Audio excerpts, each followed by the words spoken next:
Good evening, ladies and gentlemen, and welcome to the channel. Barely any order here. Any Gaelic speakers can help me with my pronunciation on that. And welcome to my first video with commentary.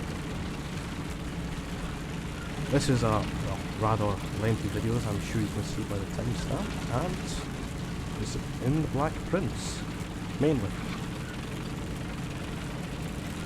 In this video I hope to talk about British tanks as a whole, as well as also cover over the Black Prince. Well, let's get to her first, shall we? Well, as I'm sure you're aware, she was an experimental tank incorporating the Churchill chassis with a 17-pounder gun in a new turret. It wasn't introduced into service due to tanks such as the Centurion already being brought into service, providing a much improved mobility and protection over the chassis. War Thunder, she's a 6.0 beauty in tank realistic, and I have to say, I find her a rather excellent tank. Particularly the 17-pounder is,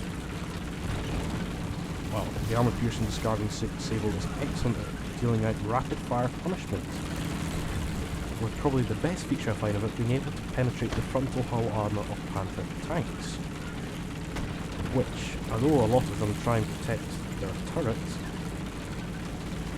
as that is their most common weak spot to other tanks, well,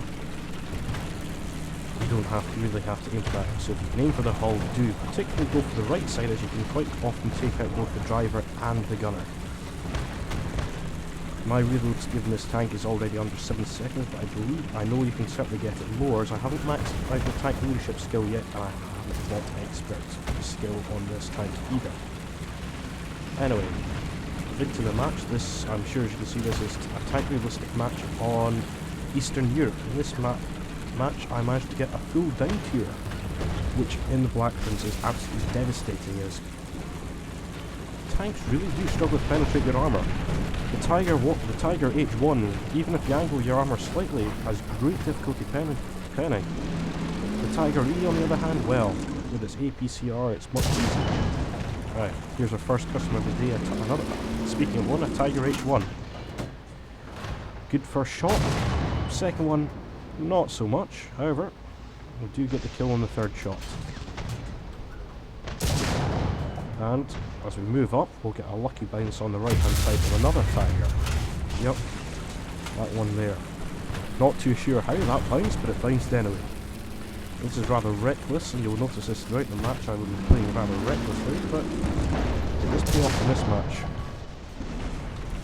Now,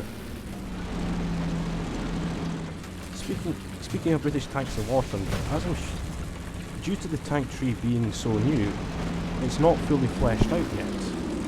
And I do have a number of tanks I would quite like to see introduced into the tree. Starting off, I'd like to talk about the Churchill Mark 9. This is an up-armoured version of the Churchill Mark 3 and Mark 4, which carries a 6-pounder gun. The turret was replaced with the one on the Mark 7, so you get the full 152mm of frontal armour on that. And I believe also the hull armour was upgraded. I'm not sure, as I say, I believe it was. I have seen mentions of it, but I haven't seen anything that says by how much or whether it was on all the tanks. Now, here I think I might see something that appears to be glitched. Anyway, Churchill Mark 9, it still has the 6-pounder gun instead of the 75 gun, which is better in an anti-infantry role due to its HE round carrying, well, more high explosive. However, at this stage that the Mark 9 was introduced, which I believe was 1944, it was a later model of the 6-pounder, which I believe had a longer barrel, as well as it having armour-piercing discarding sable. Now, this I believe would make it an excellent entry at 5.3 in the British heavy tank lineup. Tier 3, because there is, to be perfectly honest, there is a rather large gap between the Churchill Mark 7 and the Carnarvon that does need to be filled. with that APDS, and I believe 5.3 is more suitable, they'd be more than able to take out Tiger tanks. Not with ease, but certainly be quite able. I believe the APDS round had about 170mm of penetration. I think that was about 100 yards, but again, I'm not too sure on the figures, but I'm sure you can search it up on the internet if you want to look into this more. Again, on to the second tank I'd hope to see introduced. I'm pretty sure this one will be in a patch shortly. Is this, well, I say that, well, for the next major update, Prog 1.59 I assume, be the Centurion Mark 1. This is the usual Centurion chassis, but armed with the 17-pounder gun. Now, this was introduced in 1945, too late to see action in World War II, but it was really the first true main battle tank. Though not the first purpose-built one, that probably on our file is probably the T-54. So, what BR should this one be? Well, I find this one rather tricky. At 6.0, if it gets fully down tiered, the Centurion Mark 1 would, to be honest, be a club machine. With its hull armour being excellent and having a turret armour, well, having better hull armour than the Black Prince, and the same turret armour, as well as being more mobile. However, at 6.3, if you get fully up tiered, the 17-pounder will now start to face things like T-447. Now, the 17-pounder will have a lot of trouble trying to penetrate T-54-47, even the lower glacis or the turret chiefs. From the side, yes, it'll be able to kill it with ease, but still, from the front, which quite often most engagements happen from the War Thunder, extremely difficult. Now, this is why it's difficult to tier, and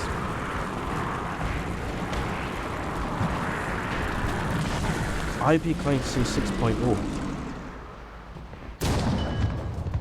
Anyway, here we are playing a game of peekaboo with this Tiger 1 here.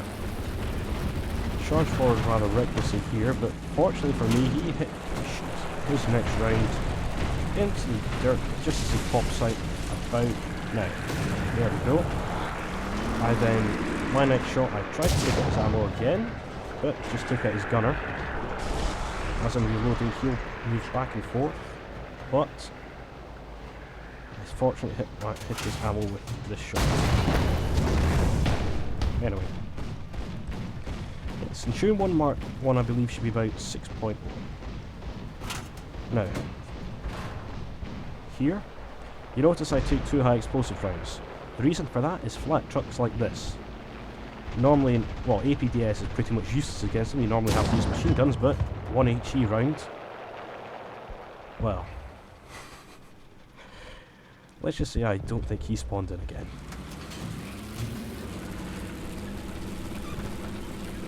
Okay. Well, the reason I think Centurion Mark 1 should be 6.0 is that the Mark 3, it's a tank which could be 6.3 to be perfectly honest. It's not as strong a hull armour as the Carvin, and it's got the same mobility and the same gun, so there is a reasonable case for it being 6.3. That's why I believe the Mark 1 should be 6.0. Anyway, the next, on to my next tank I believe should introduce the TOG 2. The infamous TOG.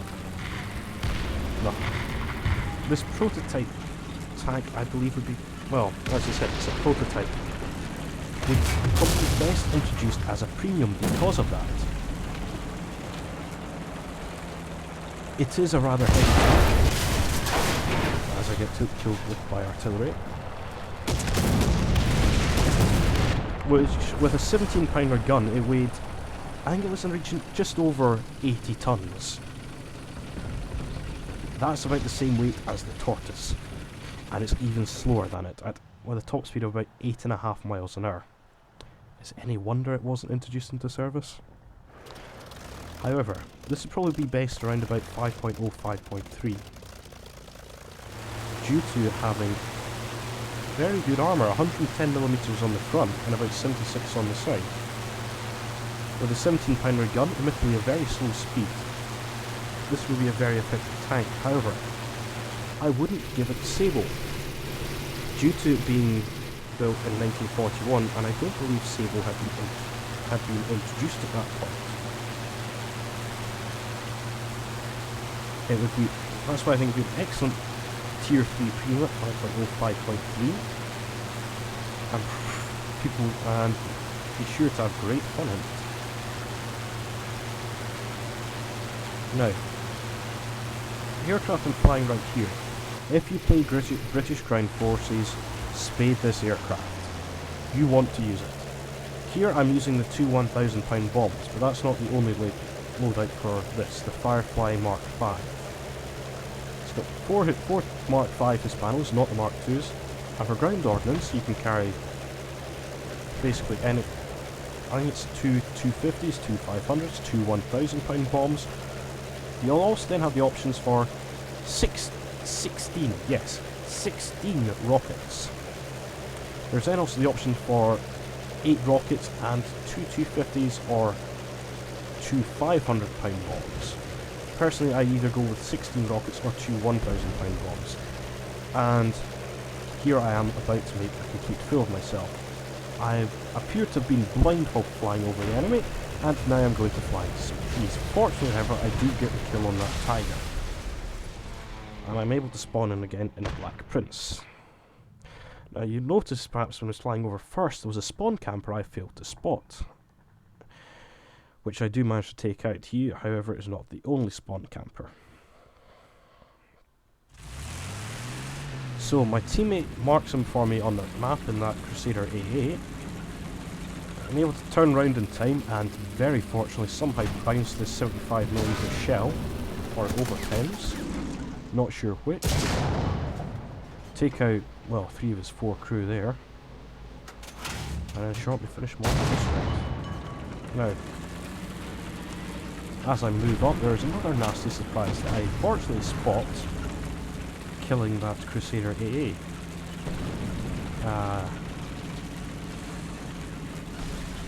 You can see him perhaps moving just behind that house there. I didn't spot that, however, but I will spot him as I move round the corner. And one swift round to the boundary plate. No fines for us British, fortunately. Good night, T-34. Anyway, back to my tank suggestions. All the ones before were tanks that will be introduced in current lines as premium. This, what I'm now suggesting, is an SPG line, similar to what Germany has. I think probably there's 4 vehicles that I feel there's probably more that could be used, such as variants of the Cromwell and Centurions, which use the 95mm bunker buster gun. These were the ones which I thought most suitable at first for an SPG line. First up we have the Deacon. Now, you might call this a tank destroyer due to being armed with a 6-pounder gun. It's more a gun carrier because it's a 6-pounder gun on the back of a truck. Despite it being on a truck, it is not really that fast. It's only got a top speed of about 19 miles an hour. And as such, probably best PR at 2.3. Considering the Crusader Mark III is already at 2.7, this is a slower version of that with less armour and no turret. That's why 2.3. I don't really think anything else needs to be said about this. Really, it's just, well, a truck with an anti-tank gun. If you've the American 3-inch gun carrier, I'm sure you already know about that. Anyway, there are not many players left now. That tank that you see up there, when I was in game, it was actually blue letters above it rather than none for some reason, which I think might have been some sort of bug, or I'm not too sure. Anyway, T-34 tracks me. he's going to get a nasty shock when he moves up. Anyway. The next machine vehicle I believe should be on the SPG line would be the Bishop SPG. Now this was equipped with a 25-pounder field gun. The mainstay of the British Army right the way up until I believe it was the 1970s before it was finally retired. Now this gun, although mainly being used as a field gun, so mainly carrying high explosive rounds, was also used in the anti-tank role in North Africa and as such carried armour-piercing rounds. I believe they were used against the German Tigers in Tunisia, although I'm going to have to look up the action after this video and I'll put it in the video description. I think that tells you about how good the armour piercing is. However, I think this vehicle should be about 3.7. Namely, okay, firstly, it's quite slow. It's based on the Valentine. It's on the Valentine chassis, so about 15 miles an hour top speed. However, the hull armour will be reasonable with 60 mils as on the Valentines. However, let's just say the turret makes the KV-2 look a wee bit like a bungalow. It is rather large. As well as the gun only having 5 degrees of depression and 15 degrees of elevation, which is rather terrible for a self-propelled gun, to be quite frank. I mean, the ammunition this would get would be armour-piercing ballistic cap, which I feel would be reasonable about 3.7 considering it being not overly fast and rather conspicuous. Anyway, I thought at first in the game that player had Jade out. I'm going to be honest. Despite the fact that I'm sure you saw the shell hit him, I now decided to charge forwards. This has now started a series of unwise decisions where I perhaps don't do so well on in the match from now on. Anyway, on to the next SPG, which would be the Sexton. The chassis of this vehicle, I can't remember of it, and again put this in the video description, but it was an American Lend-Lease gun carrier that carried the American field gun of the time, again, that was replaced with the 25-pounder gun. This was in fact used post-war as well. The reason I think this should be higher than the Bishop is despite having less armour, is much faster, top speed of 25 miles an hour, as well as the gun having more depression. But also due to the fact that it was used post-war, it should have access to the Hesh rounds used in the 25-pounder post-war. Now, Hesh, I know some of you think it can be unreliable sometimes, however, it is devastating when it does pen. That's why this should be up a higher BR in my opinion, probably about 4.3, 4.7 tier 3. Also, again, it's much lower, it doesn't have the huge turret like on the Abbott, and also it actually has gun depression. I think it's about 9 degrees this time. And anyway, here's my tomfoolery, got killed again, surrounded on by, I think it was about 3 tanks there. And anyway, the final tank I believe the final SPG to be added should be the Abbott. This does not have any armour. This is based off the same chassis as the Falcon. Which does mean, however, it is pretty nippy. Top speed of 29 miles an hour, and it doesn't use the 25-pounder. Instead it uses a 105mm field gun, which would have 2 rounds contained, Hesh and high explosives.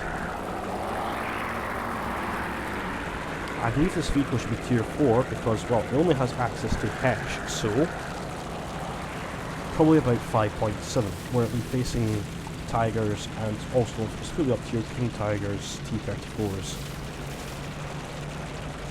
And again, due to having practically no armour, I feel it would be fairly balanced at that 5.3, 5.7. Really, an SPG line would provide so much flavour, because it would really flesh out the British line. I mean, the Americans don't really have such a line. The Germans do.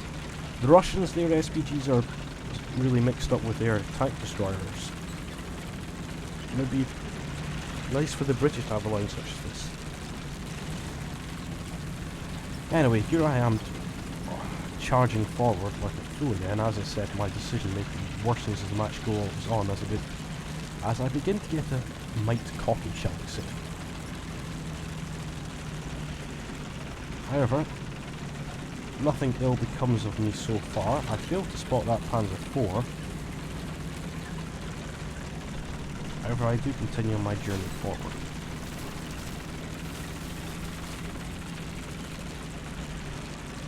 Now, there is a couple of problems with the British tanks currently. The biggest of which for me is the repair cost in Tier 4 for the Carnarvon, Centurion and Tortoise. The Tortoise, it isn't as bad as the others because, well, your rounds are free. However, on the Centurion, and in particular the Carnarvon, the cost of repairing and the cost of firing a Sable really does cripple your ability to make a profit, particularly even if you can get 2 or 3 kills and then you just die once in the Carnarvon, you can still end up making a loss. That's why it's a vehicle I very rarely take out now, just except in squadron battles where I felt it was rather excellent. Roger that.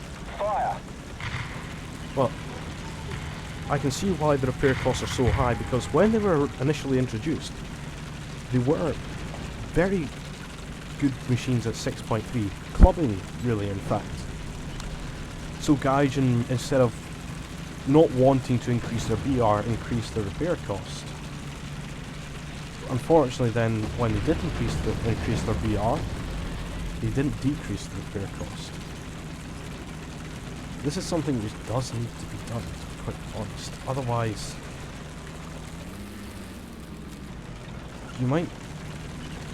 you are putting people off grinding to the Tier 5 British vehicles almost, except if they really want that chieftain, which, I'm going to be honest, I do. I mean, the repair cost in the Carnarvon, I believe, is the highest of any tank in game. Can anyone in the comments correct me if I'm wrong, but it's like trying to play a Japanese aircraft at Tier 4. The repair cost is so high. Anyway, here I am moving up into the cap circle. Knowing there is an enemy in there, I don't spot that Panther, which I will later regret.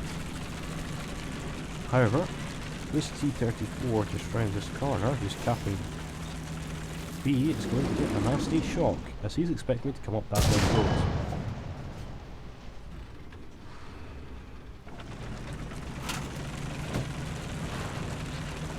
And, well, that's the last kill I'm going to get in the match. Unfortunately, I'm guessing you can tell we are going to lose this match. It's basically me and a guy in a B-25 left, and I think there was 4 enemy players left at this stage. All of whom are in tanks right now. Well, actually, I believe one of them's in there. Might be in a 410.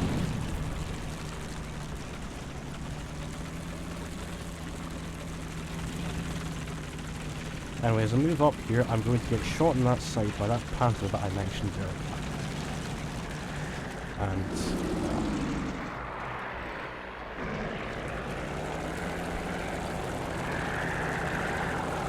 they'll have fury into the ground. This is my last tank that I was able to spawn.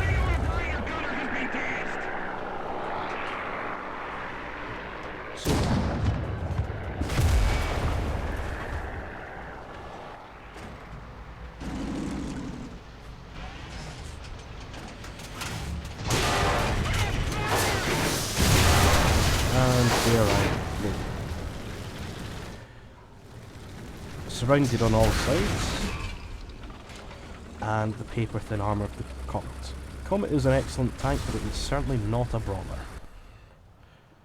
And here I will spawn in my Mosquito Mark 18.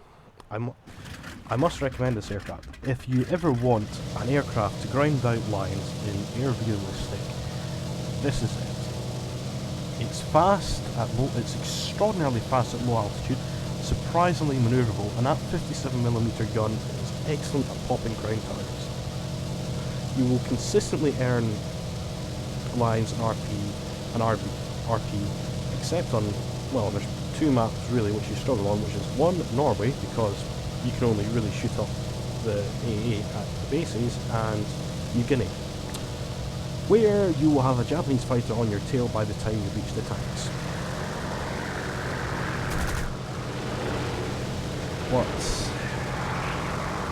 As I'm sure any Allied pilot knows about how fair New Guinea is. Anyway, we're not able to get a firing solution on that Panzer IV, so let me get one on this KV-85, and I crit it, and I take an 85mm shell to the face. Without me, our team was pretty much doomed already, but oh, that's practically the end of the game, and well, it's the end of the video. See, they're just camping our spawn effectively now, but our B-25 does get a kill on an ME-410. Anyway, thank you for watching the video, and keep flying and keep driving.